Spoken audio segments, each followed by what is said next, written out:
The birth of 365.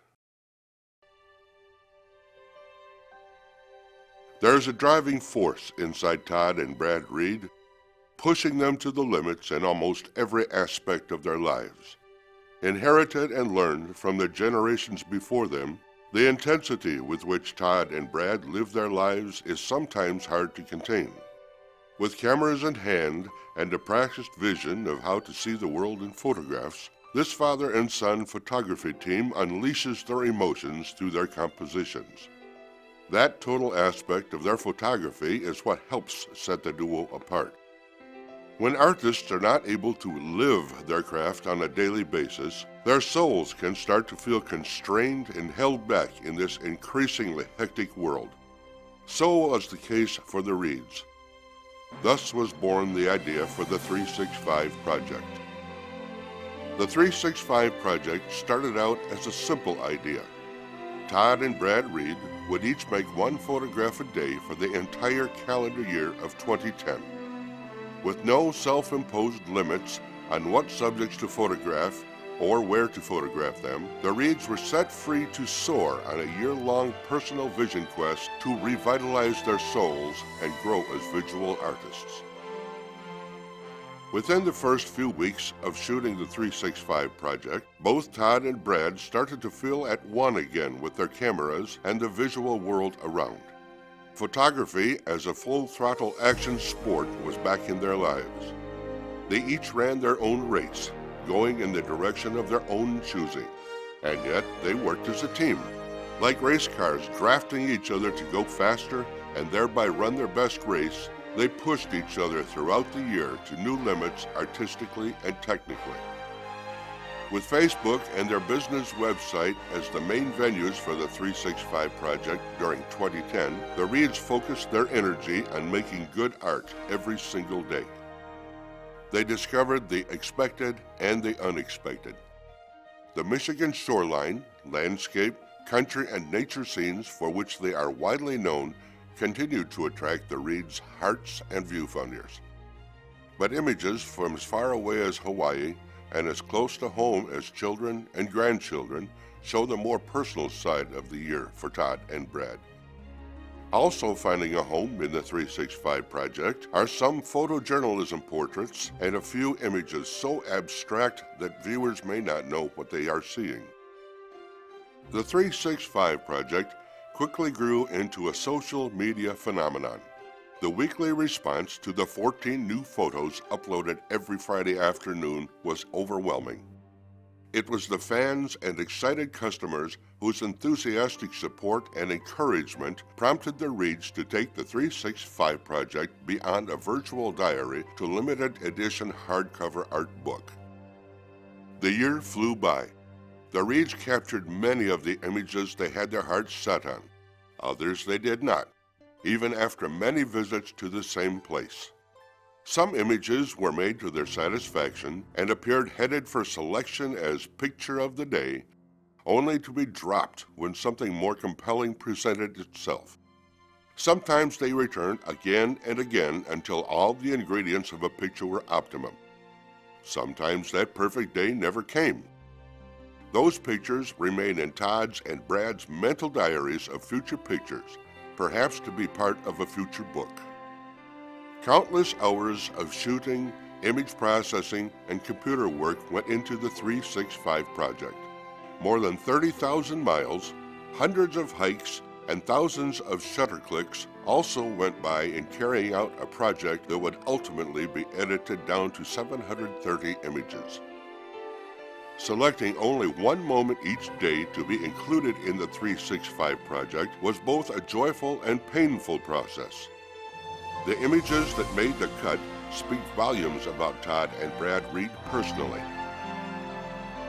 The 730 photographs selected show two visual artists exhilarated by life, focused on family, and passionate about the magnificent point-to-point region they are privileged to call home.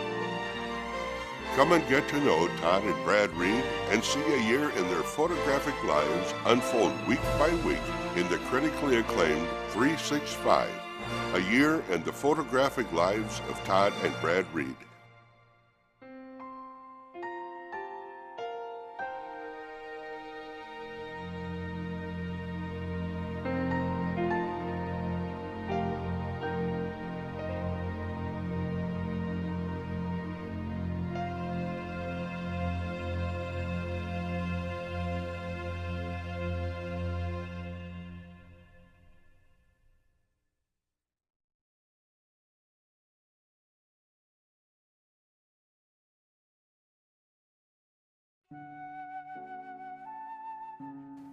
Day 22 of 365, January 22, 2010. He is risen. That familiar Christian declaration of faith in Jesus as Savior comes to mind as I line up the sun with the cross marking the long recognized death site of missionary explorer Pierre Jacques Marquette.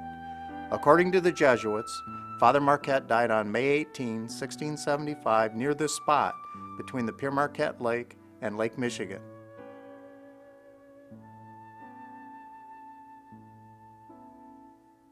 Day 72 of 365, March 13, 2010. Earlier in the day, Brad and I were shown this Charlevoix spot and thought it had a good potential for an evening shoot with students taking part in our photography workshop. Now, at 6:39 p.m., I can hardly believe the glorious light as I make this picture after helping some students make some strong images of their own design.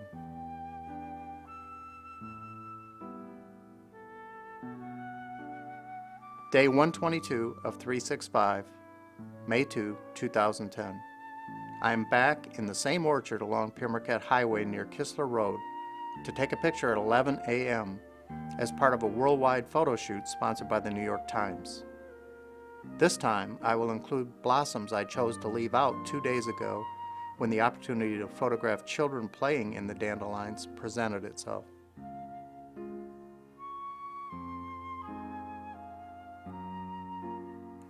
Day 128 of 365, May 8, 2010.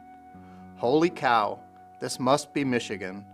I can't believe my eyes as my wife and I drive inland from Petoskey to find the source of all that snow we have been seeing on some cars. Soon we are in the midst of the biggest, wettest snowflakes I have ever seen. I spot this red barn high atop a hill. It is a better background than I could have dreamed for.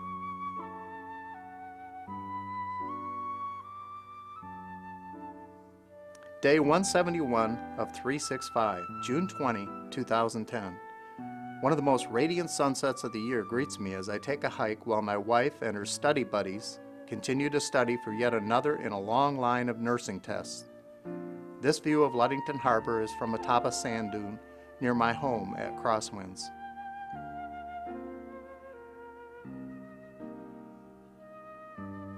Day 177 of 365, June 26, 2010. The Lister family is always so gracious to Brad and me when we ask to photograph their farmland. Based upon their recommendation, I headed to Blundell Road this evening to photograph tart cherries. Wow, do these cherries look great to me in the viewfinder. I could almost eat the picture.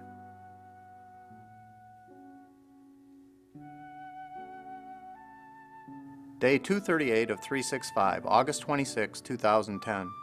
During a hike from our campsite to Fisherman's Island, my wife Debbie and I are mesmerized by the beauty of the rocky, shallow lake bottom as Lake Michigan waves undulate above the rocks. I shoot as some of the rocks are nearly uncovered between waves. I want to convey the beauty of the rocks and the clarity and liquidity of the water.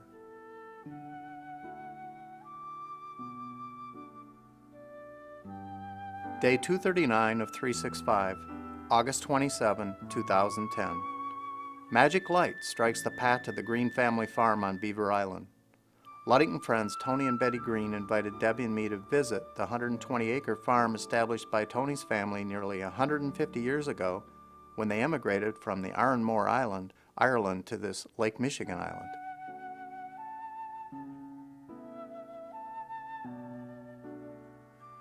Day 246 of 365, September 3, 2010. I live for days like this when Lake Michigan displays its awesome power and beauty. The feeling of a 40-knot wind gust in your face, sounds of waves rushing, and sight of water flying over the Ludington Lighthouse overwhelm my senses. Before making this shot, I warned several swimmers about a recent drowning in the same location.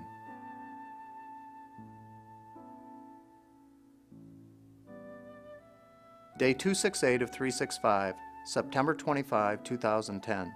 Glorious, I am thinking as I survey this scene through my viewfinder. While chasing the light at Ludington State Park with weekend photo workshop students, I remembered this nearby interdunal pond just in time.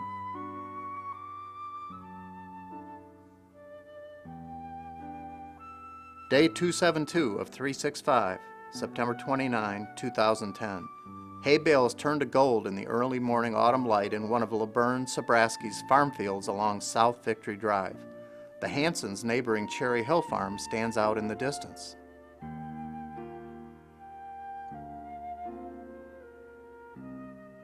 Day 283 of 365, October 10, 2010. A Sunday ride on an autumn afternoon is one of the best things about Michigan. I stopped to take a picture of my favorite tunnel of trees at the Polson farm on Conrad Road. Cheryl Swinehart and Boyd Stark crest a hill on a bicycle ride as I am shooting.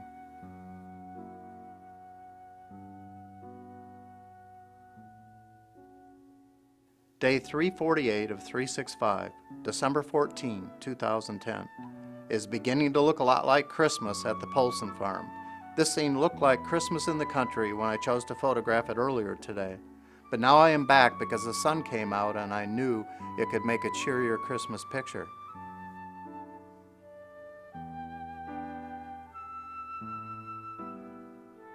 Day 365 of 365, December 31, 2010.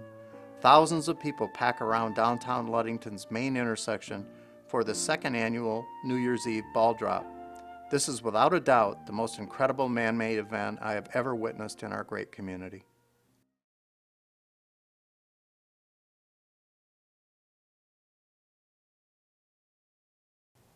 When Brad came to me and proposed that we take a picture every day of the year, I was all in. It was like telling a fisherman that he's going to have to go fishing every day of the year. And I just know that immediately I was excited. I also knew it was going to be a huge commitment. But I like challenges. I like having deadlines. We both work better under deadlines. Our business had grown so much that we really didn't have enough opportunity to get out and shoot like we had in the past. We were just too busy paying attention to the growing pains of business. And so this was a way to force us to get off the couch and out the door, and out we went, and it was a wonderful experience. For me, the 365 project was the perfect timing. Debbie, my wife, she was busy studying to become an RN, and she was pouring her heart and soul into that. So it was just awesome for me to have a project that I could pour my heart and soul into at the same time. And it was kind of a situation where it was good for me to get out of the house and allow her personal time to study. And on the other hand, it was great to just have wonderful moments together after we both had worked hard at pouring our heart into our work. 365 for me was such a personal journey. A lot of times it was a lone journey. My wife was busy studying to become a registered nurse, and Brad and I, people asked, did you shoot together a lot? No, mostly we were on our own timetables and our own courses, and coincidentally sometimes we ended up being in the same place at the same time. But most of all, it was a very lone journey and a very meaningful journey. It was a chance to really be reborn photographically, to rediscover many of the amazing places in our region and elsewhere that I love and used to spend time or sporadically spend time, but now is able to really go back and go back and go back and up and down those roads and up and down lake shores and waterways and really try to make the image that I had in my mind for a long time, or discover the one that I had no place in my mind, but it presented itself. So for me, it was a photographic rebirth, and it was an awesome journey.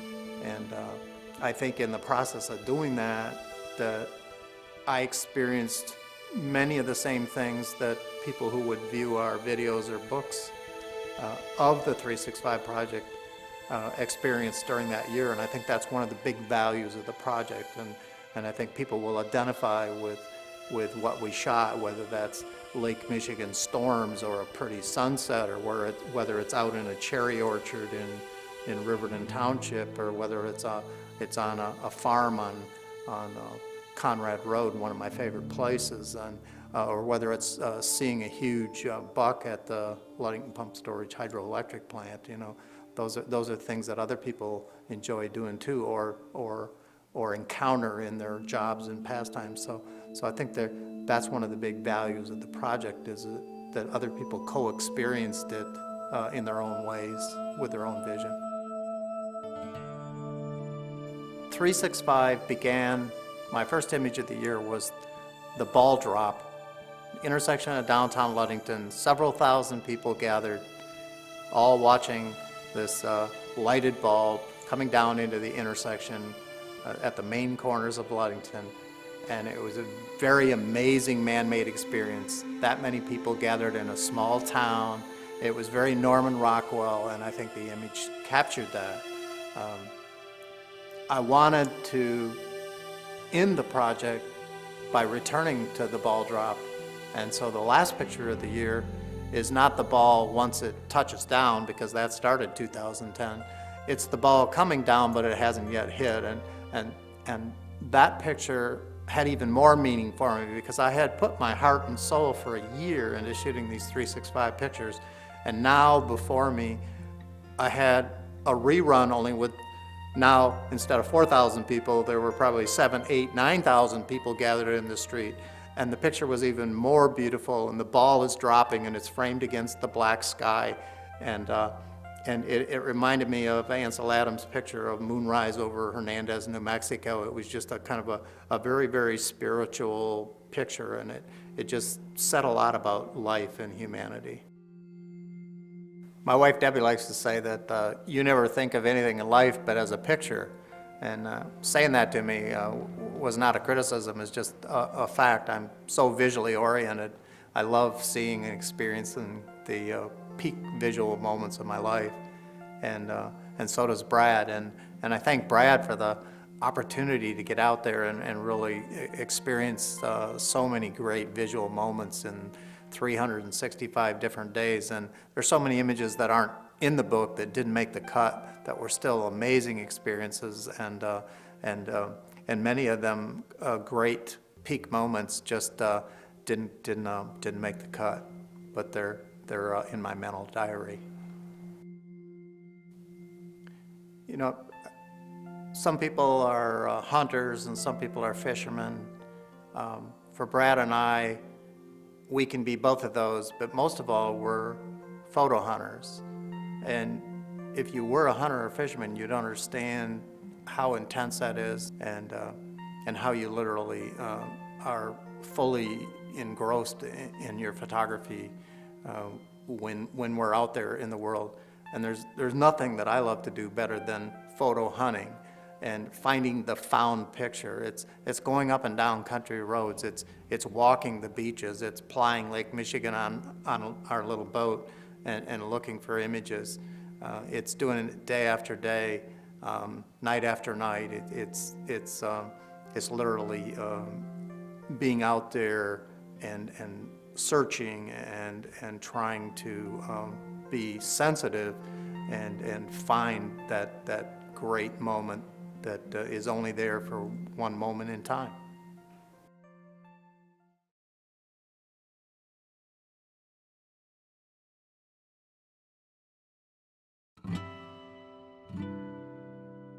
Day 31 of 365, January 31, 2010.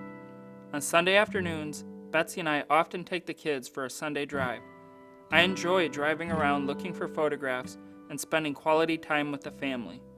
Today, just as we were ending our drive for the day, Betsy pointed out an orange cat on the roof of an apartment building in Ludington. I love this photograph.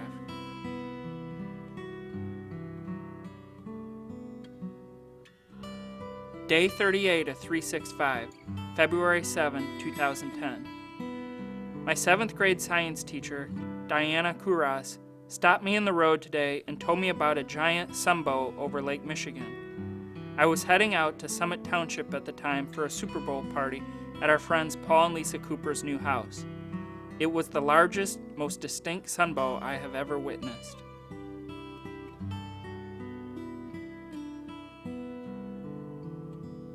Day 41 of 365, February 10, 2010. When I came out of the gallery tonight, the sky in the west looked like it had potential to be spectacular. I checked my phone for the sunset time and knew I had about an hour to kill. Just before 6, I headed out into the cold. I made this photograph at 3 minutes after 6. It was one of the most colorful sunsets I have ever photographed.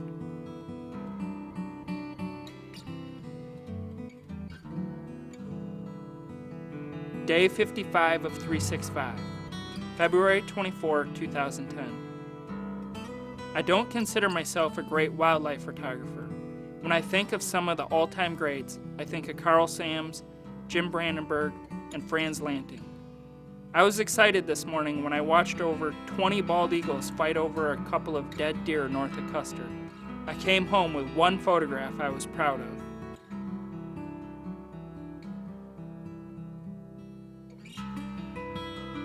Day 57 of 365, February 26, 2010. Today I was really struggling to find a good photograph.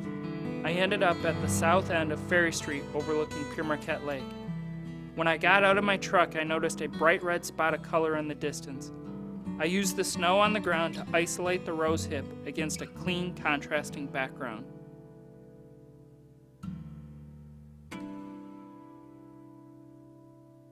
Day 103 of 365, April 13, 2010. Tonight, I drove to my Grandpa and Grandma Reed's house to photograph some of the birds that frequent their beautiful yard. As I pulled into the driveway, I spotted this male cardinal. Luckily for me, he stayed put for about 10 minutes, which allowed me to get in just the right spot to make this photograph.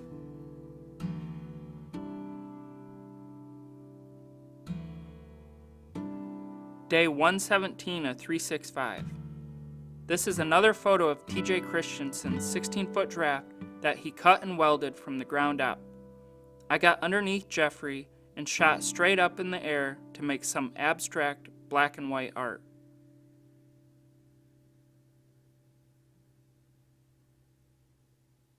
Day 128 of 365, May 8, 2010. Tonight I took Betsy to dinner at EO Restaurant in Lahaina.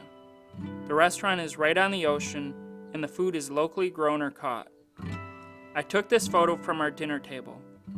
Now I know why this is one of the highest rated restaurants in all of Hawaii.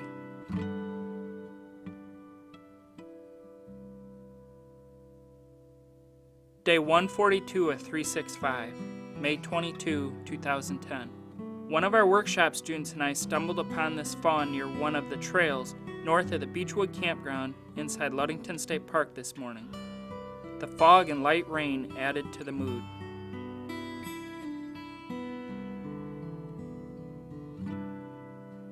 Day 150 of 365, May 30, 2010. A trio of fox kits is living near Buttersville, south of Ludington, and we got a tip on where to find them. These kits are very curious and slowly came to get a closer look at my camera and me.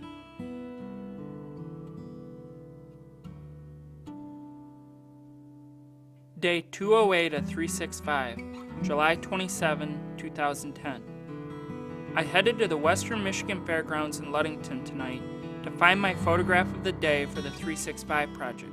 I knew I wanted to take a long time exposure of one of the rides on the Midway, but I wasn't sure which one would work the best until I saw the zipper. This is one of my favorite photographs of the 365 project so far.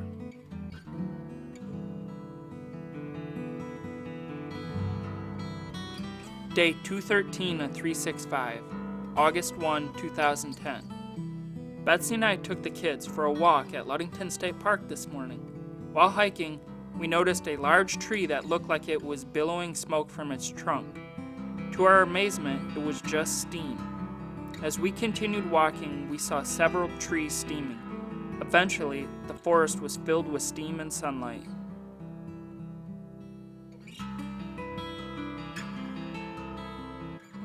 Day 294 of 365, October 21, 2010. After being seconds too late to photograph the magic light at sunrise this morning, and also missing great light hitting the Ludington North Breakwater Light with a giant rainbow, I finally got my prize at Big Sabo Point Lighthouse this afternoon. Lake Michigan in October is cold, but worth it for the composition I wanted.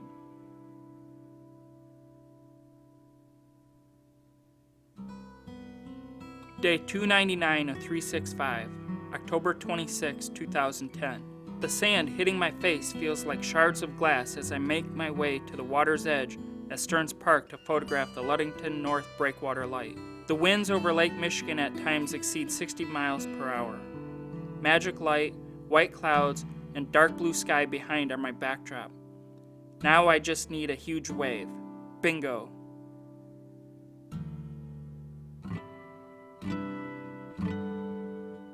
Day 328 of 365, November 24, 2010.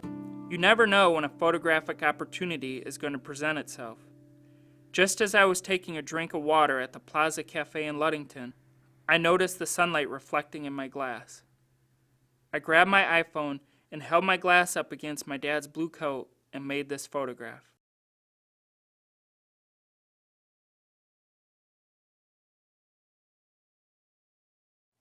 The way the 365 idea came about was from studying the photographer Jim Brandenburg. Jim is the famous National Geographic photographer in Minnesota, and he shot a picture a day for a whole season, and then he covered several seasons, and it totally inspired me. And it took a couple years for the timing to be right for our business to do a venture like that, but back in October, I'd say, of 2009, I talked to Sarah, our general manager, and my dad about the idea of my dad and I each shooting a photo a day for the entire year of 2010. And they both loved the idea, and so we just went for it. And when we started, we just were doing the shooting. We really didn't know where it was going to go. We didn't know if it would become a book or a DVD, calendar. We really had no concept. We were just doing the shooting. And the first week was done of shooting, and I put all 14 photos up on Facebook, and it was an instant hit. The response we got on the social media was just incredible, and the fans wanted more. So it inspired us even more to try to take better photos, stay out longer, get up earlier, and every week the response kept getting bigger and bigger, and it was a lot of fun.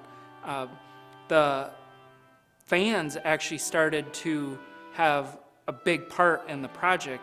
One of the things they wanted was, with our captions we would write about each photo, they wanted the metadata or the f-stop shutter speed with each photo. So we had enough fans ask us for that. We started putting it in Facebook in the captions, and then we had fans writing us say, hey, there's this cool ice sculpture over here, there's a tug coming in the harbor in an hour, you should get down there and shoot it. And so we were listening, we were always in touch with the customers and the fans, and it was a very interactive process, which made it a whole lot more fun for everybody and more successful. And about a month into it, the response had been so good, we knew that we could probably do a book. So we put out on Facebook, hey, if we did a book of this project, would you buy it? Do you think it's a cool idea? And again, the response was, yes, do a book, we'll buy it.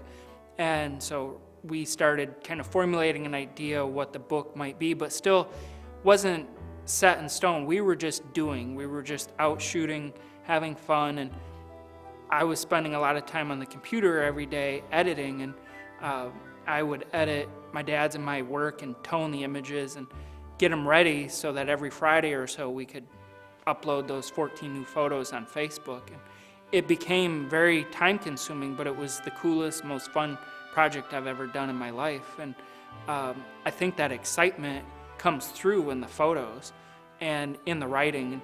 And I think the writing in this book is more important than any of our previous books. Our previous books were more, the photos did the talking and the writing was just secondary. I think in this project, the writing is equally as important to get the full story of our photographic lives, because 365, right from the get-go, we decided there were no rules. We could shoot anywhere, we could shoot any subject. So if I got a great picture of my son Ethan playing at home, that could be in the project. Or if we had to travel, because I knew in a year we weren't going to be in Ludington every single day, or Mason County or Oceana County. We were going to probably at times have to go somewhere. And ended up in May being in Maui for a week with my wife. So our 365 photos for that whole week are in Hawaii. And my dad went to Georgia a couple times to visit my brother in the Army, and his photos are from his trip, and you'll see a picture of a liger in the book, and that's down in Georgia at an animal zoo. And the project really was kind of free for us to grow and learn as photographers. Technically, I became such a better photographer from the beginning of the book to the end of the book. I got to the point where I could look at a scene and know what lens I wanted and pretty much what f-stop and shutter speed I was going to have to shoot it before I ever pulled my camera up to my eye, and I'd only have to click the shutter 2 or 3 times and I could be done. And it was very liberating for me because I used to have a lot of anxiety. Did I get the right shot today? Or if I shot a sunset in the morning but then there was a nice sunset at night, in the past I used to kind of dread, oh man, I got to shoot them both, I got to get it. Where with 365, once I knew I had a good one in the bank, I could just relax and enjoy that sunset. And it was just extremely liberating as an artist and photographer to be able to grow that way, and then to share that growth with the world, with Facebook and with our website. And it was fun to watch also my dad's photography grow and evolve. You know, he'd been shooting for 40 plus years and pretty much shooting the same area geographically his whole life, but day in and day out he was coming back with new, exciting, fresh perspectives and technically capturing them better than he ever had. So I think it was a huge growth for both of us. In the 365 project, I think there were a few peak visual moments for me that I witnessed, but the best was day 299 of 365, which is the shot of the huge wave going over the Ludington Lighthouse. And I've shot several storms, and even as a little kid following my dad when he would photograph the storms, or I'd watch him bounce out there in his Coast Guard boat from shore.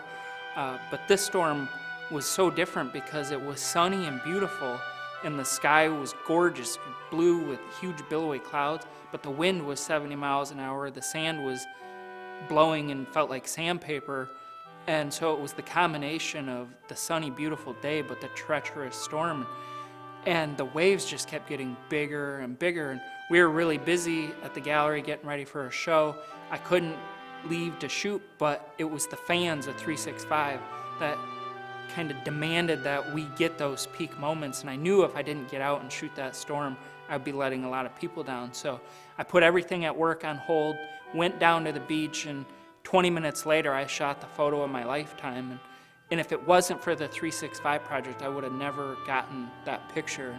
So I thank everybody for kind of following along and encouraging us and keeping us going, because it was their intensity and their enjoyment that helped get me out the door to shoot that picture.